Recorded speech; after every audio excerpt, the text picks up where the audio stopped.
Alors, imaginez un peu une ligne qui traverse la France, mais qui ne sépare pas le nord du sud, non, non. Elle sépare le plein du presque vide. C'est ça, la fameuse diagonale du vide, un concept vraiment fascinant en France. Et aujourd'hui, on va voir ensemble comment cette immense bande de territoire, qui a longtemps été un peu laissée pour compte, eh bien, elle est en pleine transformation. Regardez bien ce chiffre. 15%, c'est tout. Seulement 15%. C'est la part de la population française qui vit sur, tenez-vous bien, plus de la moitié du territoire national. C'est assez fou quand on y pense, non?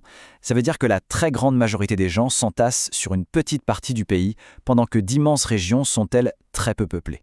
C'est vraiment le cœur du sujet qu'on va décortiquer aujourd'hui. Bon, alors, de quoi parle-t-on exactement? Pendant longtemps, on a utilisé cette expression « la diagonale du vide ». Mais en réalité, le terme est un peu trompeur, parce que ces régions, elles ne sont pas vides. Aujourd'hui, les géographes, pour être plus précis, ils préfèrent parler de diagonale des faibles densités. En gros, c'est cette immense bande de terre qui va des Ardennes jusqu'aux Pyrénées et où on passe sous la barre des 30 habitants au kilomètre carré. C'est une autre France, une France qui vit clairement à un autre rythme. Alors, pour bien comprendre tout ça, voilà comment on va procéder. D'abord, on va bien définir ce qu'est cette diagonale. Ensuite, on va faire un zoom sur un exemple très concret, les Cévennes. Puis, on verra les défis historiques de ces régions et surtout, on terminera sur la renaissance qui est en train de s'y opérer. Donc, première section. Et la première chose à bien avoir en tête, c'est que le mot vide, c'est un peu un piège. On ne parle pas de désert, loin de là. Ce sont des territoires qui sont simplement peuplés différemment.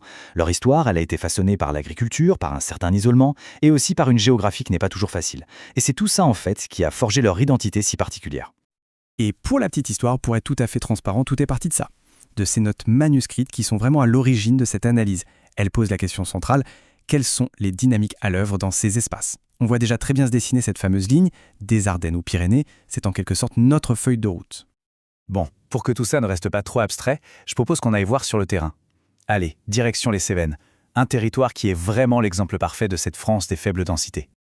Alors, les Cévennes, essayez d'imaginer des montagnes plutôt douces, des vallées très profondes qui viennent comme isoler de petits villages tout en pierre. Voilà, c'est ça. Et ce qui est intéressant, c'est que cet enclavement, qui a longtemps été perçu comme un handicap, eh bien, c'est devenu aujourd'hui son plus grand atout. C'est ce qui garantit un calme absolu, des paysages incroyablement sauvages, qui sont d'ailleurs protégés par le parc national. C'est un vrai trésor, en fait. Et donc, on le voit bien, loin d'être vides, ces territoires vivent. Alors, de quoi vit-on là-bas? Principalement de l'élevage extensif et de la production agroalimentaire locale. Mais de plus en plus, il y a aussi le tourisme vert, vous savez, ce tourisme centré sur la nature, les randos, les activités de plein air, ça devient un vrai moteur économique. Et tout ça est soutenu par des petits commerces, des services de proximité, des gîtes ruraux. Mais attention, ce portrait un peu idyllique, il ne s'est pas dessiné en un jour, loin de là. Pendant des décennies, ces régions ont dû faire face à d'énormes défis. Et c'est ça qui explique pourquoi elles sont si peu peuplées aujourd'hui. Et ce qui est intéressant à voir, c'est que ce n'est pas juste une seule cause. C'est plutôt une réaction en chaîne, un peu comme un effet domino. D'abord, il y a eu l'exode rural. Les jeunes sont partis vers les villes. Résultat, une population qui vieillit sur place. Ensuite, beaucoup de fermes ont été abandonnées. C'est ce qu'on appelle la déprise agricole. Si on ajoute à ça le sentiment d'isolement, l'enclavement, eh bien, on a la recette parfaite d'un déclin qui a duré très, très longtemps. Mais, et c'est là que ça devient vraiment passionnant, l'histoire ne s'arrête pas là.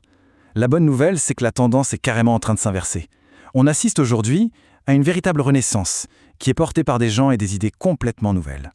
Et la raison principale de ce grand retournement de situation, elle est parfaitement résumée par cette petite phrase tirée de nos documents de travail: un environnement préservé et un cadre de vie de qualité.